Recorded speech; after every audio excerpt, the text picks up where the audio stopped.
नमस्कार।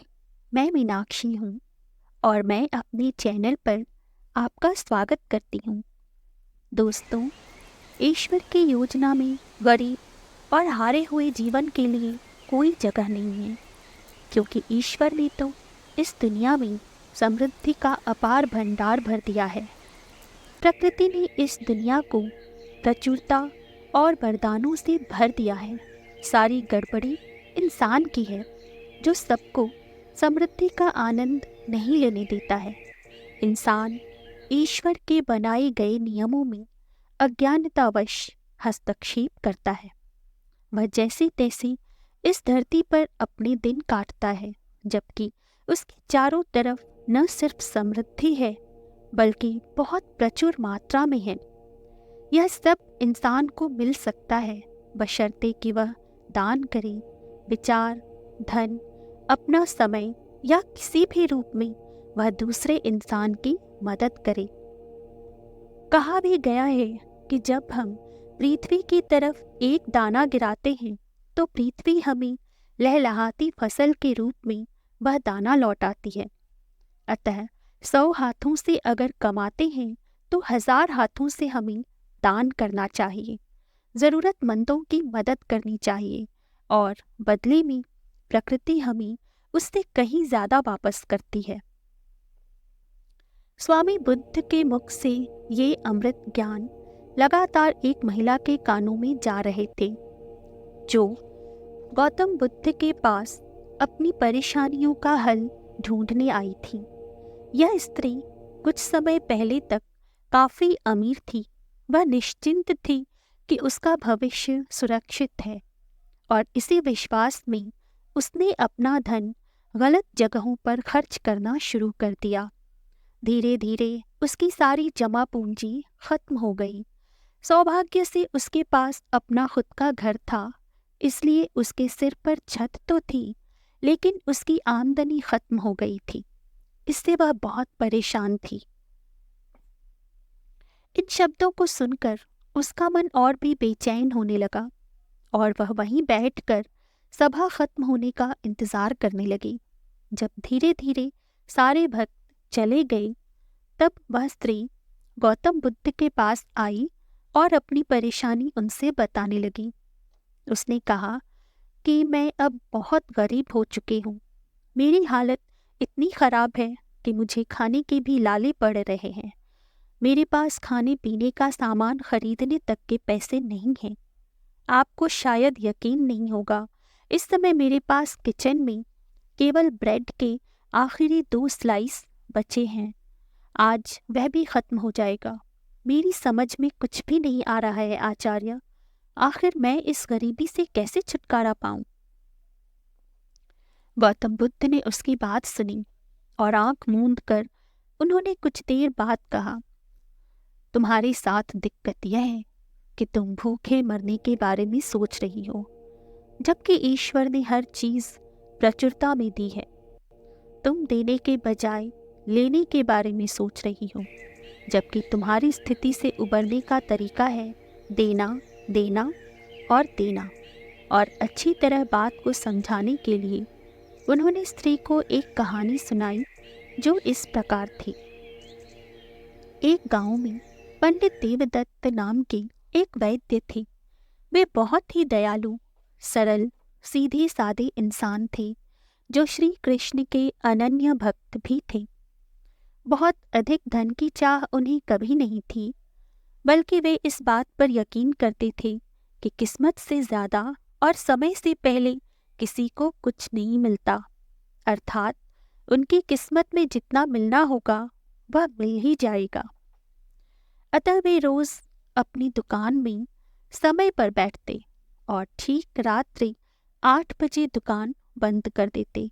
उतनी देर में उनकी जो भी आमदनी होती, उसे ही वो अपनी किस्मत और कृष्ण की इच्छा मानकर संतुष्ट हो जाते। उनकी पत्नी उनके इस आदत से बहुत चिढ़ती थी। उसे लगता था कि वे ज्यादा देर तक दुकान में क्यों नहीं बैठते, शायद और भी कमाई हो जाती। अतः उनकी इस आदत से वह परेशान हो गई थी, परंतु उसके ताने बाने सुनकर भी वैद्य जी को कोई फर्क नहीं पड़ता था। वे यही मानते थे कि यदि किस्मत में होगा तो वह 8 बजे तक भी मिल जाएगा। अतः देर तक बैठकर समय व्यतीत करना उन्हें व्यर्थ प्रतीत होता था। वैद्य जी की पत्नी घर में हर दिन जरूरत पड़ने वाली चीजों की सूची बनाकर रोज वैद्य जी को बैठक में दे आती थी। वैद्य जी उस सूची को बिना देखे भगवान के चरणों में रख देते। उनका विश्वास था कि श्री कृष्ण उनकी जरूरतों को जरूर पूरा करेंगे, वे ही पालने वाले हैं। अतः वैद्य जी कभी धन जमा करने की चिंता नहीं करते थे, अपितु आश्चर्य की बात थी कि सूची में जो भी सामान लिखा होता था उसी के बराबर के उन्हें रोज उतनी ही कमाई हो जाती थी और प्रतिदिन शाम को वे बाजार से वे चीजें खरीद लाते। बाकी के रुपयों को वे जरूरतमंदों की मदद में खर्च करते और गरीबों तथा जरूरतमंदों को दवाइयाँ भी मुफ्त में ही दे देते, उनसे दवाइयों के पैसे नहीं लेते थे। इसी तरह बहुत ही सरल तरीके से जिंदगी कट रही थी। कुछ सालों बाद उनके घर में एक बेटी का जन्म हुआ। बेटी के जन्म के बाद उनकी पत्नी के स्वभाव में और भी ज्यादा बदलाव आने लगा। बेटी के भविष्य के बारे में सोचकर वह और भी ज्यादा परेशान रहने लगी। पति को रोज खरी खोटी सुनाती, ताने मारती, उनसे धन जमा करने को कहती, बेटी की शादी की चिंता करने को कहती। पर वैद्य जी के स्वभाव एवं आदत में कोई बदलाव न देखकर खुद में कुढ़ती रहती। वैद्य जी अपनी पत्नी को देखकर मन में उसकी चिंता को समझते थे, उसकी परेशानी को जानते थे, पर अपने उसूलों और सिद्धांतों में बदलाव करने को उनका मन नहीं मानता था। अतः वे अपनी पत्नी को समझाते, उसे श्री कृष्ण पर विश्वास रखने को कहते। परंतु ज्यों-ज्यों बेटी बड़ी हो रही थी, उनकी पत्नी का धैर्य टूटता जा रहा था। वह रात दिन यह सोच सोच कर परेशान रहती थी कि इतना सारा सामान एवं धन देने के बावजूद भी बेटियों को ससुराल में कितनी यातनाएं दी जाती हैं, उन पर अत्याचार किया जाता है, कहीं कहीं तो जलाकर या किसी और तरीके से मार भी दिया जाता। ऐसे में वह अपनी बेटी को खाली हाथ ससुराल कैसे भेजेगी, और अगर भेज देगी तो उसकी बेटी का ससुराल में क्या हाल होगा, कैसे उसका भविष्य वह सुधार सके, इसी चिंता में रात दिन डूबी रहती। अतः चिंता में घुल घुल कर उसका शरीर भी खराब होने लगा, वह बीमार रहने लगी। यूं ही 20 वर्ष बीत गए। अब वह वैद्य जी से रोज बेटी की शादी को लेकर चिंता व्यक्त करने लगी कि कैसे शादी के लिए सामान खरीदे जाएंगे, कहाँ से धन आएगा, कैसे विधियां पूरी की जाएंगी। पर वैद्य जी हमेशा की तरह दूसरों की मदद करके और अपने उसूलों के अनुसार ही काम करते। उन्हें पूरा यकीन था कि जिस प्रकार वे सबकी मदद करते हैं, श्री कृष्ण उनकी मदद जरूर करेंगे। एक दिन उनके बीवी ने उनके अनसुनीपन से तंग आकर सूची में शादी के लिए जरूरी सारी सामग्रियों का नाम लिखकर ही सूची वैद्य जी की बैठक में भिजवा दी। वैद्य जी ने आदत के अनुसार बिना देखे ही चुपचाप वह पर्ची श्री कृष्ण के चरणों में रख दी। उस दिन सुबह से बैठे बैठे रात हो गई, 8 बज गए, पर एक भी मरीज नहीं आया, ना ही कोई दवाइयाँ खरीदने आया। पंडित जी थोड़े चिंतित होने लगे कि क्या आज खाने पीने की सामग्री लाने लायक भी कमाई नहीं होगी। परंतु फिर यह सोचकर कि शायद आज किस्मत में यही लिखा है और शायद श्री कृष्ण की यही मर्जी है, वे भारी मन से उठकर दुकान बंद करने लगे।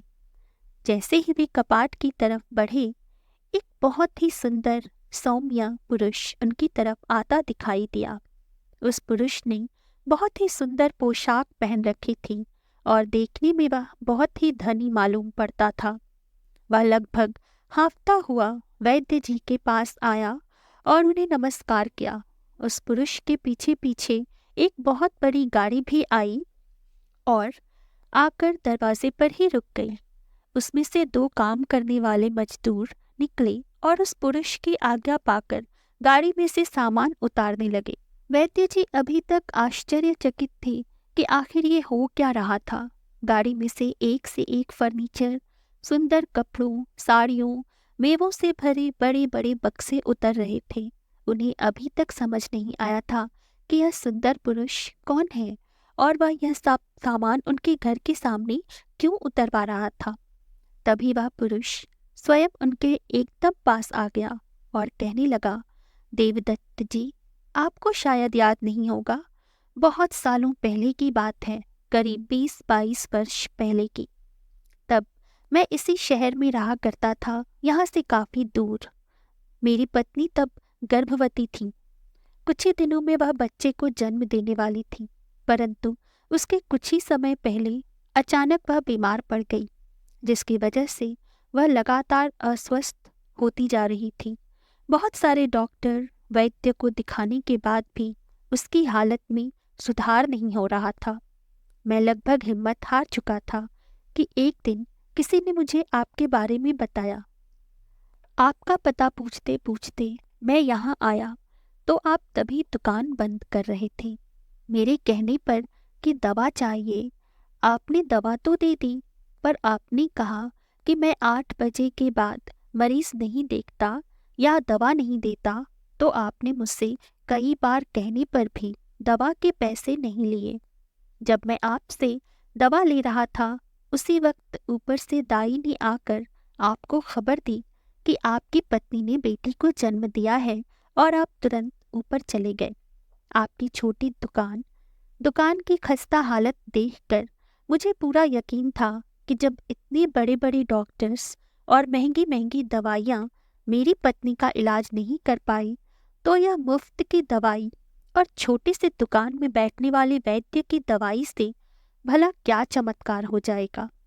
जो कि मैं आ गया था दुकान पर, अतः बेमन से दवा ली तो ली, पर मुझे उसके असर पर जरा भी यकीन नहीं था। अतः मैंने दवा ले जाकर घर के कहीं कोने में रख दी। न जाने ईश्वर की प्रेरणा से या कैसे मेरी पत्नी ने उस दवा को देखा और मुझसे उसके बारे में पूछा। मैंने उसे सब बात बताई तो उसने उस दवा को खाना शुरू कर दिया, और आश्चर्य की बात थी या शायद ईश्वर का चमत्कार, मेरी पत्नी 1 हफ्ते में ही पूरी तरह स्वस्थ हो गई और ठीक 15 दिन के बाद उसने भी एक बहुत ही स्वस्थ और सुंदर बेटी को जन्म दिया।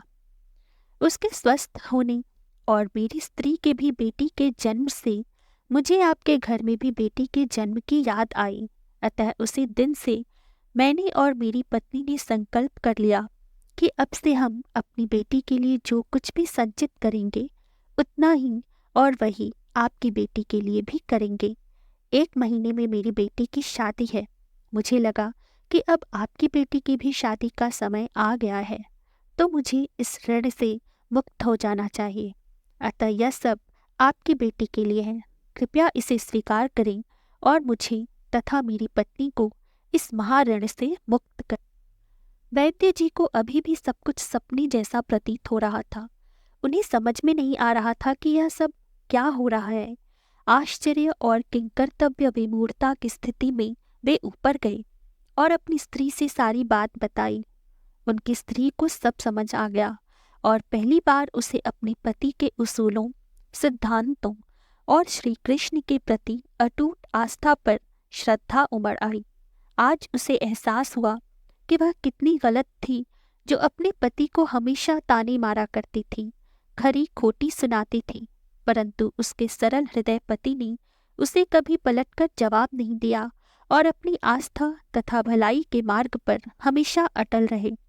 उसकी आंखों में अपने पति के प्रति श्रद्धा एवं आदर से हर्ष के आंसू उमड़ आए।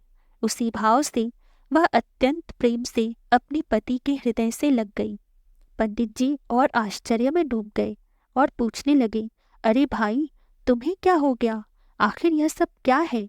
क्या तुम्हें सब पहले से पता था? उनकी पत्नी जवाब में हौले से मुस्कुराई और उनका हाथ पकड़कर नीचे दुकान में श्री कृष्ण की मूर्ति के पास लेकर गई। श्री कृष्ण को श्रद्धा से प्रणाम कर उसने वह पर्ची उठा ली और वैद्य जी के हाथों में देकर कहा, इसे खोलिए और पढ़िए। पंडित जी ने प्रश्नवाचक मुद्रा में पत्नी की तरफ देखते हुए पर्ची को खोला और जब खोलकर पढ़ा तो उनकी आंखें फटी की फटी रह गईं। पर्ची में विवाह के लिए जरूरी सारी सामग्री लिखी हुई थी। बहुमूल्य पोशाक, घर में प्रयोग में आने वाले महंगे फर्नीचर, बर्तन, गहने, साड़ियां आदि का ही नाम लिखा हुआ था, जो उनकी पत्नी ने सुबह श्री कृष्ण के प्रति उनकी श्रद्धा एवं किस्मत में विश्वास से चिढ़कर गुस्से में लिख कर दिया था। यह सोचकर कि देखती हूँ कि रोज आटा, दाल, तेल और चावल भर पैसा देने वाले श्री कृष्ण आज कहाँ से इनकी यह जरूरतें पूरी करते हैं। पंडित जी यह सब देखकर दंग रह गए और उनकी आंखों में श्री कृष्ण के प्रति अटूट श्रद्धा और आस्था से आंसू आ गए और दोनों हर्ष से एक दूसरे के गले लग गए। कहानी सुनाने के बाद स्वामी जी ने कहा कि इस कहानी का मतलब यही है कि अगर जिंदगी में अच्छी चीज़ों को पाना है तो उसके लिए आपको पहले देना होगा। स्त्री यह सब सुनकर वापस चली आई, पर उसे बुद्ध की बातों से संतुष्टि नहीं मिली थी। आखिर जब वह पूरी तरह से फक्कड़ हो चुकी थी, तब इस स्थिति में वह भला देने के बारे में कैसे सोच सकती थी। यह सलाह उसे बहुत ही अयथार्थवादी लग रहा था। कुछ दिनों पहले उसने अपनी बूढ़ी आंटी को एक पत्र लिखा था, जिसमें उसने अपनी कंगाली की हालत के बारे में बताया था और आर्थिक मदद मांगी थी। आज जैसे ही घर में घुसी तभी डाकिया आया। स्त्री ने इस आशा से लिफाफा खोला कि शायद आंटी ने उसे पैसे भिजवाए होंगे, पर अफसोस कि उसमें पैसे नहीं थे। उसने पत्र पढ़ा। पत्र में आंटी ने भी उसे बहुत सारी सलाह दी थी, जैसे कि फिजूल खर्ची न करना, दान धर्म करना इत्यादि। पत्र में दी गई सलाह से वह इतनी चिढ़ गई कि उसने पत्र को उठाकर दूर, और जैसे ही उसने ऐसा किया किसी ने दरवाज़ा खटखटाया। इससे वह और चिढ़ गई। दरवाजे पर एक बूढ़ा पड़ोसी खड़ा था, जो सड़क पर आगे की तरफ रहता था। उसने कहा कि इस तरह आने के लिए वह बहुत शर्मिंदा है, लेकिन क्या उसके पास खाने के लिए कुछ होगा। दिन भर काम की तलाश में व्यर्थ भटकने के बाद अब वह घर जा रहा था। उसकी पत्नी की तबीयत ठीक नहीं थी, इसलिए उसे खिलाने के लिए कुछ भोजन चाहिए। स्त्री के मन में यूं ही चिढ़ और चिड़चिड़ाहट थी। उस पड़ोसी की बातें सुनकर उसके मन में खींच उठी और गौतम बुद्ध के शब्द उसके दिमाग में घूमने लगे। तुम्हारी स्थिति से उबरने का तरीका है देना, देना और देना। भावावेग में वह स्त्री किचन में गई और उसने ब्रेड की एक स्लाइस उठा ली। उसने अपने भोजन का आधा हिस्सा दान करने का संकल्प किया। वह लौटने लगी, लेकिन तभी वह ठहर गई। तुम्हारी स्थिति से उबरने का तरीका है देना, देना और देना। उसने एक पल सोचा और फिर किचन में लौटकर उसने आखिरी स्लाइस भी उठा लिया। फिर इसके दोनों स्लाइस कागज में लपेटकर बूढ़े आदमी को दे दिया और क्षमा मांगी कि उसके पास देने के लिए इससे ज्यादा अभी कुछ नहीं है। कृतज्ञ बूढ़े आदमी को यह पता भी नहीं था कि इस स्त्री ने उसे अपनी घर की पूरी खाद्य सामग्री दे दी थी। इसके बाद जो हुआ वह वाकई कल्पना के परे था। इस स्त्री ने अभी घर का दरवाजा बंद किया ही था कि तभी फिर से दरवाजे पर दस्तक हुई। एक पड़ोसन वहां पर खड़ी थी और उसके हाथ में ओवन से बनी ताज़ी ब्रेड का पैकेट था। स्त्री इस अप्रत्याशित घटना से एकदम हैरत में पड़ गई और प्रकृति के प्रति कृतज्ञता से भर उठी। उसकी आंखों में हर्ष के आंसू आ गए, पर प्रकृति की तरफ से कृतज्ञता जताने की क्रिया अभी खत्म नहीं हुई। स्त्री को अगले ही दिन $10 का डिविडेंड चेक मिला, जिसकी उसे कतई आशा नहीं थी। स्त्री ने अब दान देने के महत्व को जान लिया था, अतः उसने यह रकम भी दूसरों के साथ बांट ली। उसका प्रकृति के साथ एक मूक संवाद और लेन देन के सिलसिले की शुरुआत हो चुकी थी, जो अब थमने वाली नहीं थी। कुछ ही दिनों बाद उसे $50 का एक चेक मिला, जो उसे उसके एक भाई ने उसे विलंब से जन्मदिन का तोहफा कहकर भेजा था। स्त्री ने इस धन को भी दूसरों के साथ बांट कर खर्च किया, क्योंकि अब यह स्त्री इस निष्कर्ष पर पहुंच चुकी थी कि ज़िंदगी में सब कुछ अच्छा पाने के लिए पहले देना होगा, और अब वह लोगों को दान दिए बिना नहीं रह सकती थी। और इसी के साथ यह कहानी यहीं ख़त्म होती है। दोस्तों, यह कहानी आपको कैसी लगी प्लीज़ कमेंट करके मुझे बताएं, और चैनल को लाइक तथा सब्सक्राइब करना ना भूलें। मैं अगले शुक्रवार फिर हाजिर होंगी एक नई कहानी के साथ। तब तक के लिए नमस्कार। आपका दिन शुभ हो।